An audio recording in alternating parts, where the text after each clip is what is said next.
Hey YouTube, it's Chevelle K, and it's already I started week 3 on the bariatric sleeve.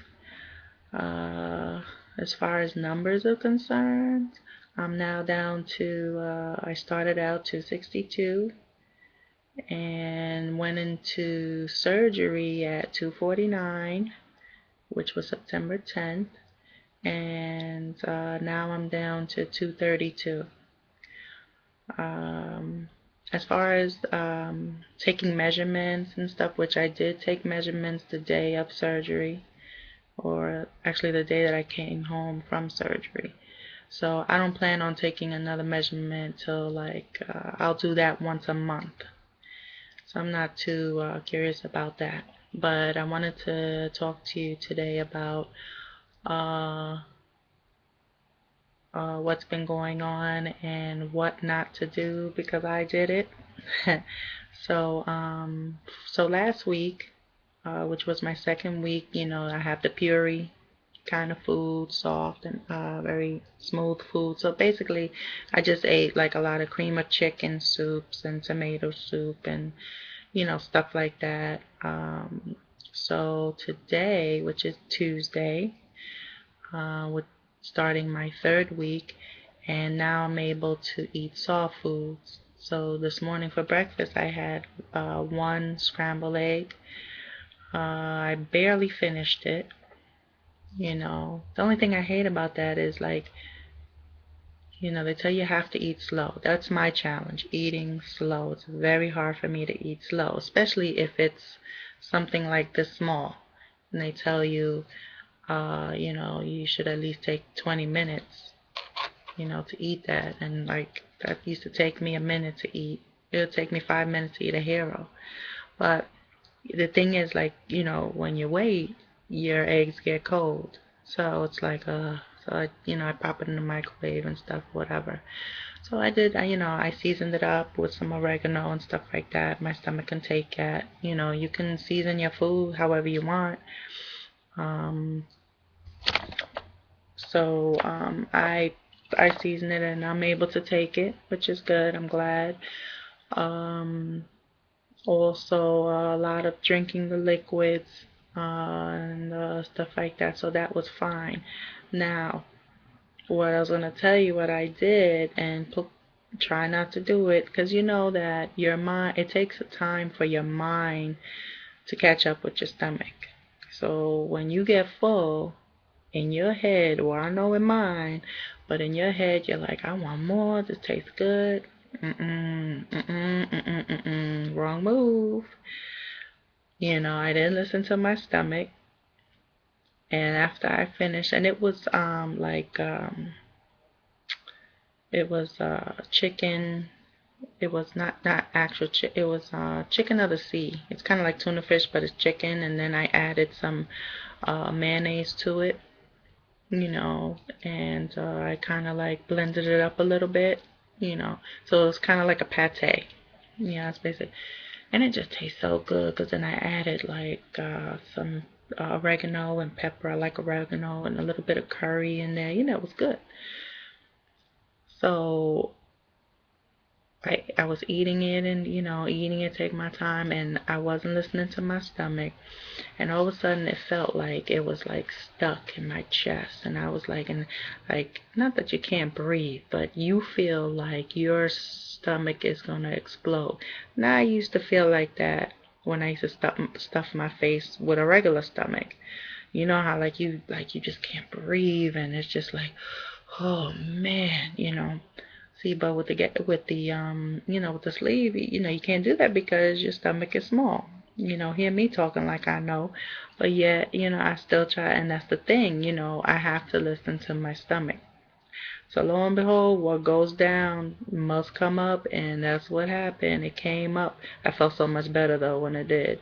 And the thing was, it hurt because my incision near my belly button, it still hurts. It's very, I still get pain there because I don't know if anyone else experienced that, but that's the largest incision that we have because that's when the doctor, that's where they use the tool And that's why it's the largest incision. So it still hurts. And even when I sneeze, it hurts. I gotta like put a pillow there and stuff like that. All the other incisions are fine. It's just that main one. But just to let you know, don't open, try to listen to your stomach. If you're full, you're full. Sometimes you just only get 2 or 3 bites in. And sometimes it could be a little depressing because it's like you look at that food like, dang, I want some more, but you can't.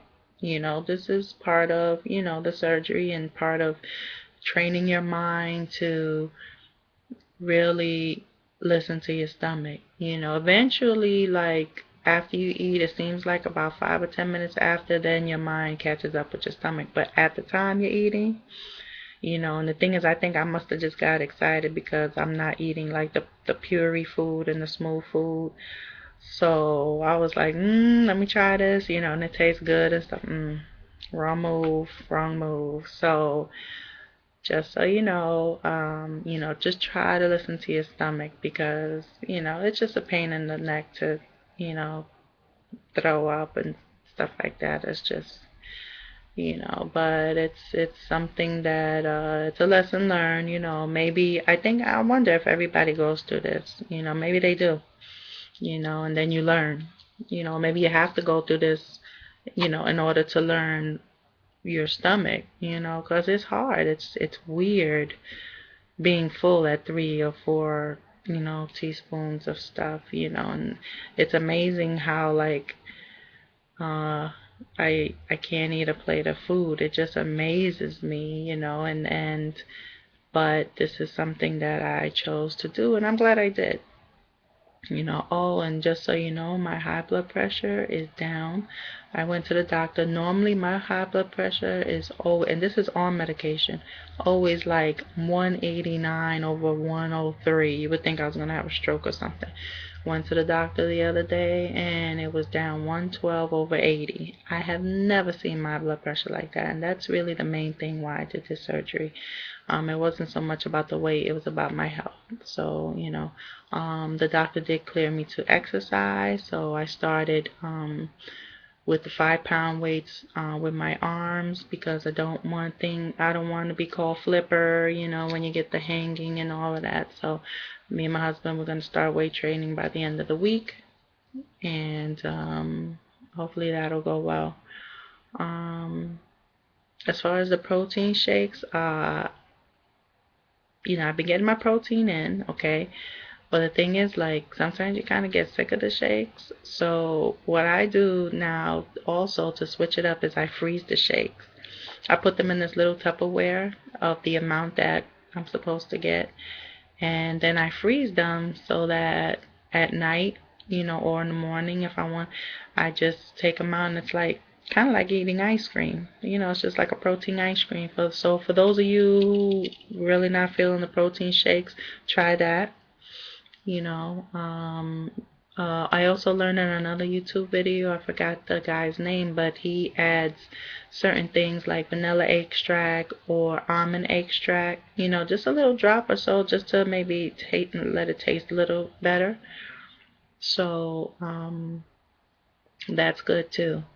Uh, and what else? What else? So that's, basically it so far. It's been going well, but you gotta listen to your stomach. That's the main thing. Listen to your stomach. And hey, if you can't eat it all, don't sweat it.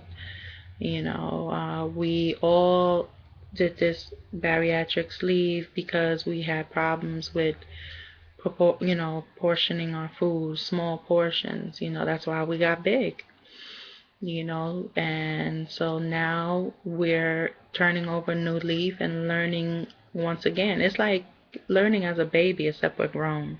That's all it is, because you remember anybody who has kids or seen kids, whatever, they started out with milk, and then a little bit more with the cereal, and it's the same thing. And their little baby jars, it's all portioned. Their little plates, you see how small it is, and they have their little foods in there, so it's the same thing. So that's what it is. But if you give yourself too much, you're gonna throw it up, just like a baby. You give them too much, they throw it up. So I think that's a good way to look at it. You basically have a baby stomach, and you can't feed it like adult food. not till later on.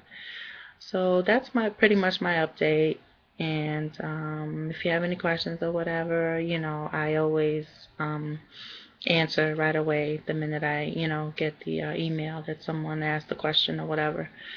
So I guess I will talk to you next week, and it was nice talking to you. Bye.